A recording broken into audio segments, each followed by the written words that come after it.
இப்போ நீங்கள் பார்க்குற இந்த கோட் தான் HTML-ஓட பேசிக் சின்டெக்ஸ். இதை லைன் பை லைன் இப்போ நம்ம அண்டர்ஸ்டாண்ட் பண்ண போகிறோம். HTML கோட் நம்ம ஸ்டார்ட் பண்ணும்போது ஃபர்ஸ்ட் லைனில் இந்த டிக்ளரேஷன் இருக்கும், டாக் டைப் HTML.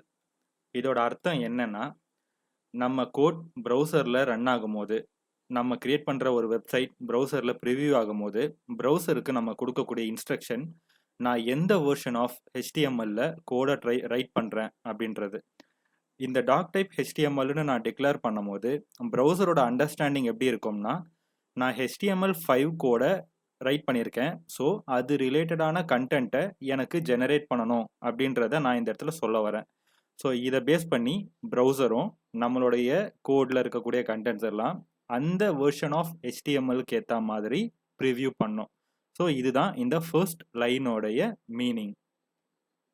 அடுத்ததாக பார்க்குற டேக் HTML.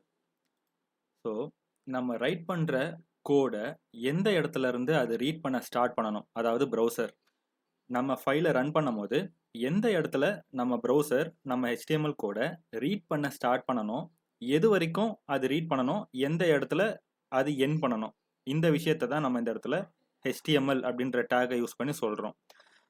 ஸோ இப்படி HTML அப்படின்னு சொல்லி ரைட் பண்ணும்போது இந்த இடத்துல இருந்து நம்ம கோட் ரைட் பண்ண ஸ்டார்ட் பண்ணுறோன்றத ப்ரௌசர் அண்டர்ஸ்டாண்ட் பண்ணிக்கும். எந்த இடத்துல கடைசியாக இந்த HTML-க்கு முன்னே இந்த ஸ்லாஷை யூஸ் பண்ணி க்ளோஸ் பண்ணுறோமோ அப்போ நம்மளுடைய வெப்சைட் டாக்குமெண்ட் எண்ட் ஆகுது அப்படிங்கிறத ப்ரௌசர் அண்டர்ஸ்டாண்ட் பண்ணிக்கும். ஸோ ஸ்டார்டிங் ஃப்ரம் HTML-ல இருந்து இந்த க்ளோசிங் டேக் வரைக்கும், HTML-உடைய க்ளோசிங் டேக் வரைக்கும் நம்மளுடைய HTML டாக்குமெண்ட் நம்ம ரைட் பண்ணுறோன்றத இந்த மாதிரி ப்ரௌசருக்கான இன்ஸ்ட்ரக்ஷனை நம்ம பாஸ் பண்ணுறோம். ஸோ இதுதான் இந்த HTML டேகோட மீனிங்.